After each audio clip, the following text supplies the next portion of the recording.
You just hit level 60, congratulations. But now what? There is a lot of content out there, especially with the addition of the new strong rooms and the escalating nightmare dungeons.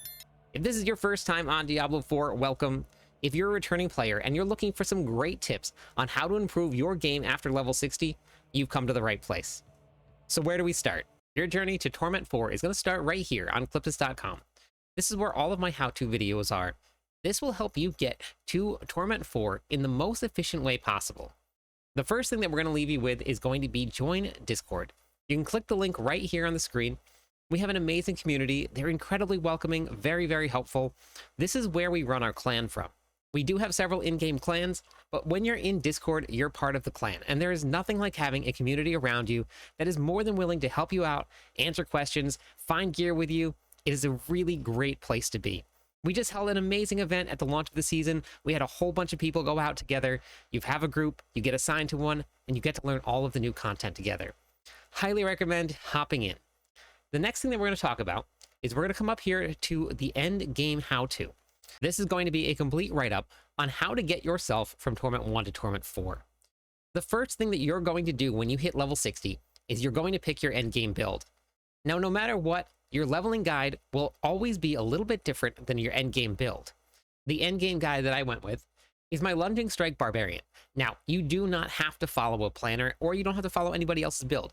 If you want to put your own together, that's absolutely 100% a great way to go. I would highly suggest coming through and looking at a planner, though, just to see exactly how people are building builds, so you can kind of base yourself around how those builds are built.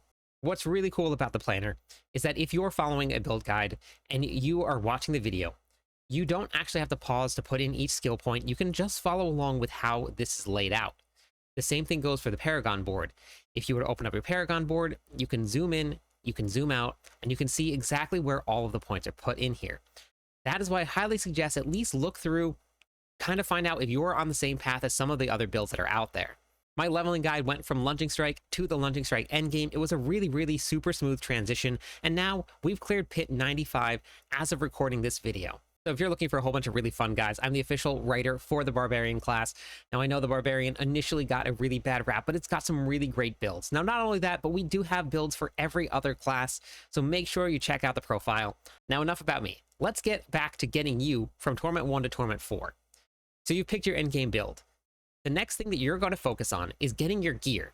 That's the very first thing that you can do. As soon as you hit level 60, all of the gear that is going to drop is going to be 750 gear. Now, if you look right here, this says item power 750. After you have hit level 60, every single piece of gear that drops will be 750. It will replace all of your leveling gear. So the first thing you're going to do is you're going to stay in whatever difficulty tier that you're on and that you can comfortably do. Find a replacement for all of your gear. Now, as you're leveling, if you are running through Hilltides and you are doing Whisper Caches, you will be getting these obols. Obols are a great way to get each piece of gear that you need. You just go over to the Purveyor of Curiosity here, and then you're just going to buy whichever piece you get. I already got one piece of level 750 gear. Don't spend too much of it, though, and we're going to get to that later, so save as much as you can. It's probably better to just find the drops on the ground, but this is another option for you if you want to get to that. So you've now gotten all of your pieces of 750 gear. What's the next step? The next step is going to be to make sure that your armor and your resistances are in a really great spot. How that works. In the current season, your cap is going to be 75, and then your armor cap is actually going to be 1,000. Now, having incense on, which you should have it 100% of the time, incense will allow you to do things like adding +10 to all of your resistances and some maximum resistances as well, and you add additional armor. So making sure that this is running all the time is a great way to do that. You want to make sure that you are at least 1,000. Now, you don't get any more benefit for having more than 1,000 armor, so you want to try and be just around that 1,000 mark. You can go over that 75 resistance cap, but it has to be from items or from the Paragon board. This season, hitting your resistance cap and your armor cap is going to be a little bit more difficult, so you're going to have to look for things like this. I put poison resistance on my ring, I put shadow resistance on my other ring, and I put lightning resistance here as well. Every single piece of gear somewhere I have had to add my resistances on until my Paragon board levels up. So make sure that you're focusing on that first before you do anything else, because that will definitely avoid you taking a whole lot of extra damage and probably not being able to survive in the Torment tiers. Now, for a complete guide on how to work on your defenses, it's going to be in the description of this video, so make sure you check that out. Now that you got your resistances and your armor and your gear sorted out for the very start of your journey, the next thing that you're going to do is you're going to unlock all of your endgame content. How you're going to do that? Your endgame content will be finishing the campaign if you haven't done that yet. Unlock your Deeds of a Champion quest line if you have the expansion pack. If you haven't finished that quest, then you won't be able to have access to the Undercity or the Dark Citadel. Once you have unlocked the Deeds of a Champion quest line, you're going to start receiving your tributes. The tributes are going to allow you to get specific modifiers in the Kurast Undercity. It's a really great farming tool for you. So make sure that you are unlocking that specific quest. And you're also going to be working on Nightmare Dungeons, Escalating Nightmare Dungeons, and boss fights. The Nightmare Dungeons and Escalating Nightmare Dungeons got a really big revamp this season, and they're incredibly fun, and they give you a lot of really great materials. We're going to cover that a little bit later in the video. And finally, the last thing that you're going to start doing is you're going to start working your way towards Torment 1, because there's a lot of benefits from going from Penitent to Torment 1. If you have just hit level 60 and you're in Penitent, you are gaining 175% more experience and 175% more gold. As soon as you switch to Torment 1, that jumps up to 300% more experience and more gold. You're also going to start getting Ancestral Gear.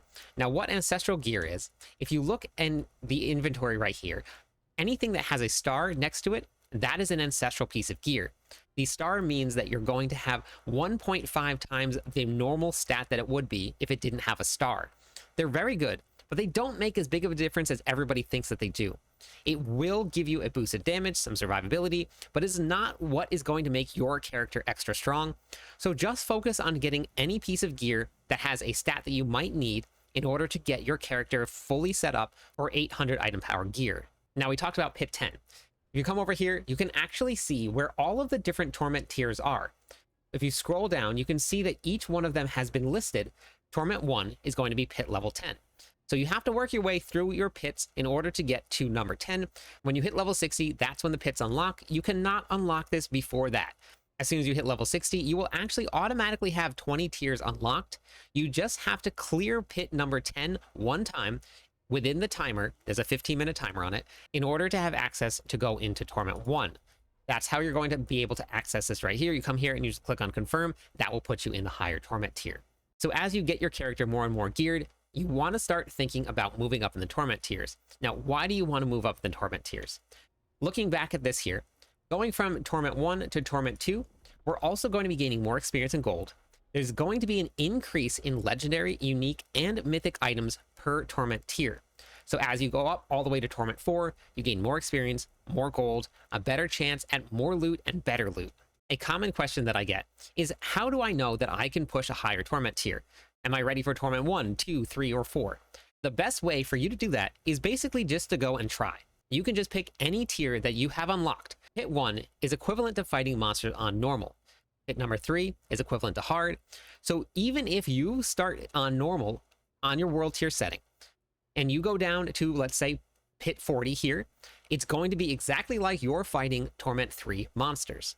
So you just hit Torment 1, and you think, okay, I think I might be ready to push Torment 2, but I'm not too sure yet. You can try any level, and if you don't pass that level, you're just going to go back to farming and working on your character. There's no harm in trying. The only thing that's going to cost you is going to be these Artificer Stones. Now, how do you get the Artificer Stones? If you come into the materials here, there's a great tip for anybody.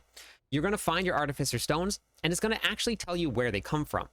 These are going to come from Helltides, Tree of Whispers, Legion events, World Bosses, Nightmare Dungeons, and then the Undercity Kurast.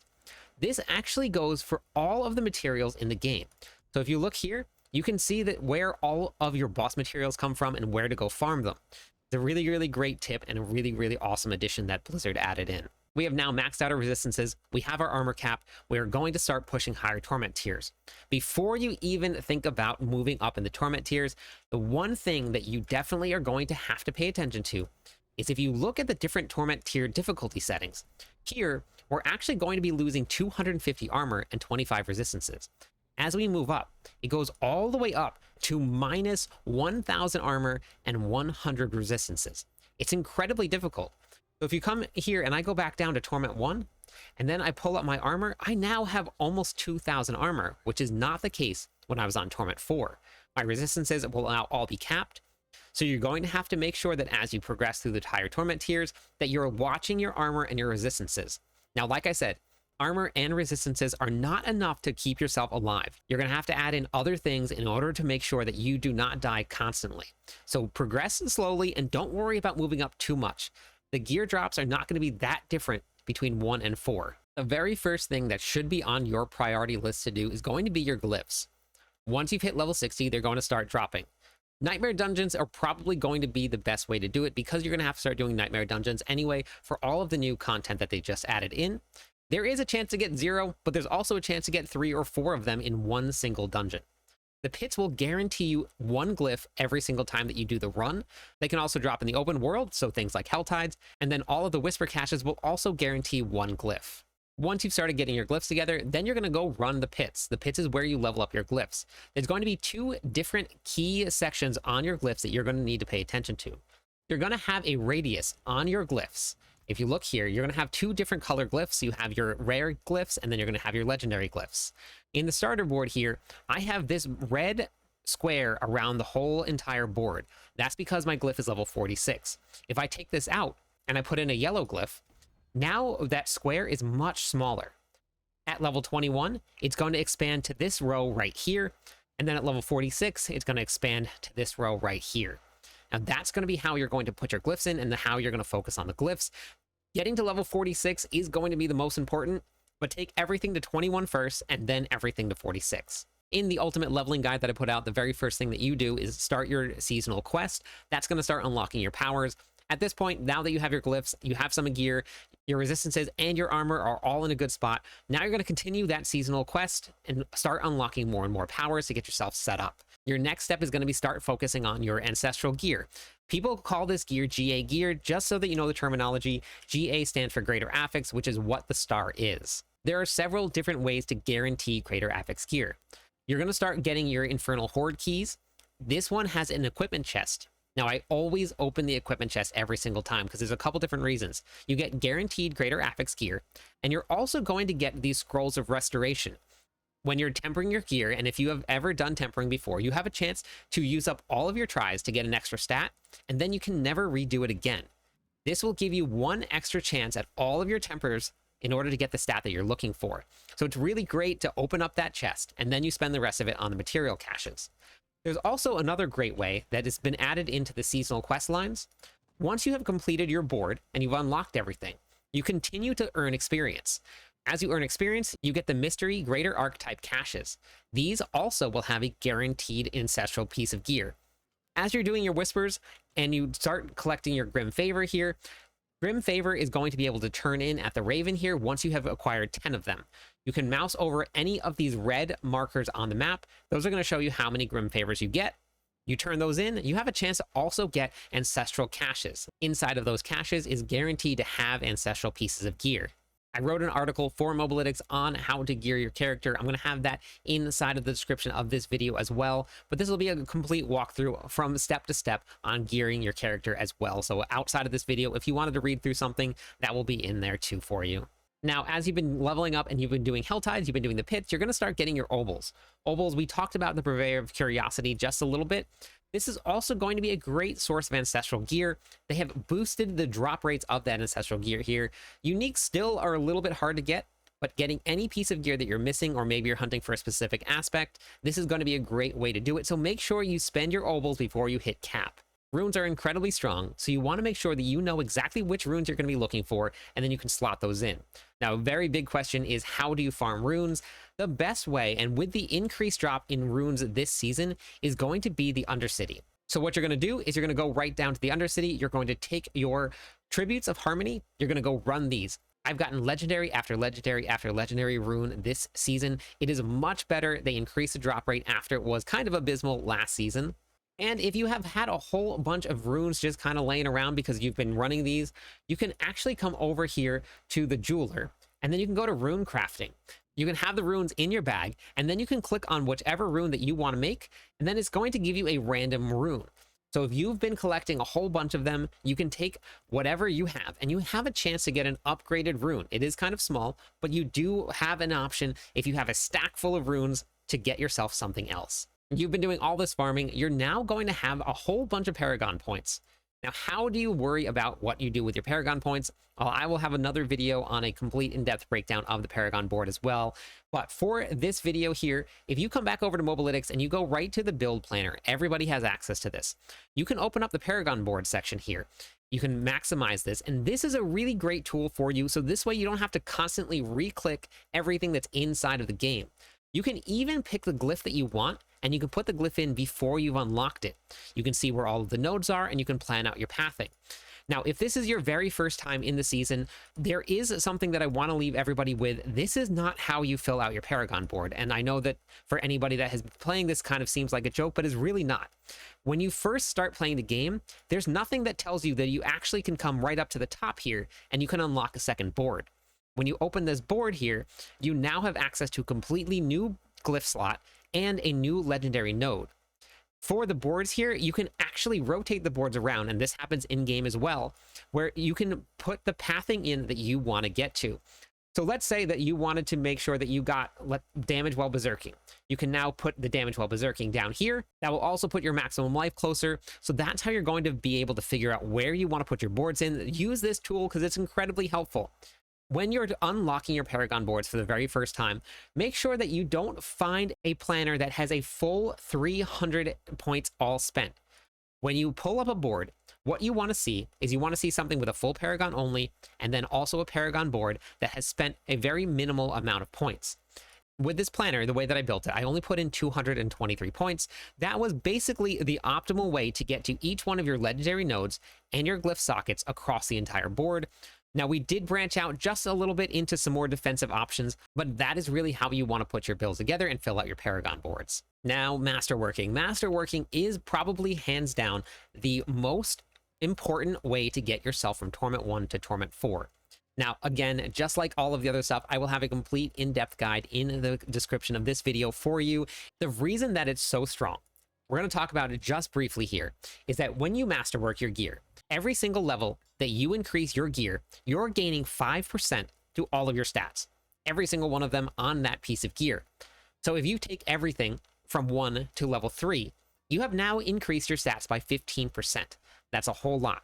Each piece of gear can go up to either 8 masterworking or 12. Now, the benefit of going to each one of those at 4, 8, and 12, you gain 25% increase to a specific stat. Those specific stats can really make or break how the build works. If you look here, Belligerent is currently orange. That means that my Masterworking crit has hit there 3 times. That 25% has landed on the same stat. Now, it's completely random. You cannot select which one you want, so it does take a lot of effort, so make sure you watch the video for a really complete in-depth guide. But if I didn't have this on that specific one, I wouldn't do as much damage. So masterworking is going to be incredibly important, but just getting your gear masterworked is a huge increase to all of your stats and will be a very important way to getting yourself to Torment 4. Now, if you look right here, and a lot of people miss this, and this is why you need to watch this video, there is a reset masterworking right here. You don't have to salvage everything that you have masterworked if you get it on the wrong stats. Now, hold off on doing it until you watch the video because it is definitely a very, very pricey endeavor that you're going to start taking if you start going into that. Now, the last thing on the priority list, and I know this is going to be a bummer for a lot of people to hear, Mythics should be at the very bottom of your priority list. You really don't want to focus on them when you first hit level 60. The reason is, and a lot of people think you're going to collect your boss mats, you're going to go do 10, 15, 20, maybe 30 bosses, you're going to get some Mythics. That's not actually the way that it works. The Mythics are a very rare drop, and sometimes people will do 200-300 bosses without seeing a single Mythic. So that's why you should not put all of your eggs into this basket because the Mythics will not be quite as game-changing as it makes them out to be. Some builds say they require it. So if that's the case, you're going to find a build that doesn't require anything. You're going to use that to farm, get your character set up, and then you're going to start farming bosses after you have put your character into a really good spot. Put the Mythics on the back burner and then focus on the rest of it first. We talked a little bit about the new Nightmare Dungeons. Horadrim strong rooms and then escalating nightmare dungeons have been added in. They added in a ton of new nightmare dungeon sigil affixes. Now, what a sigil affix is, if you look right here under the nightmare dungeons, they have added in this Forgotten Wisdom. This one says Horadrim File Reserve. That will only be for seasonal. That will be gone after this season here. The Horadrim Gold Reserve. All of these are in the game to stay, and they're not going to be going anywhere. So let's say you're a little short on gold. you run this specific nightmare dungeon, this will give you guaranteed caches around the whole dungeon that will give you extra gold.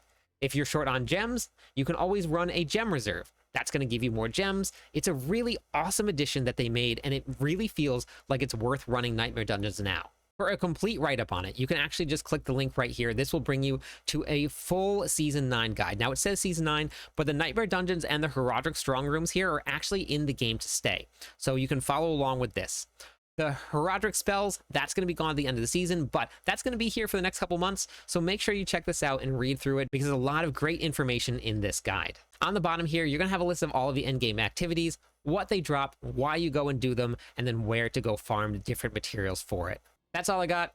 Hopefully you found this video helpful. If you did, make sure you share it with your friends. Thank you everybody for watching. I'm live every night. I'd love it if you stopped by, said hi, theory crafted with me. Catch you on the clip side.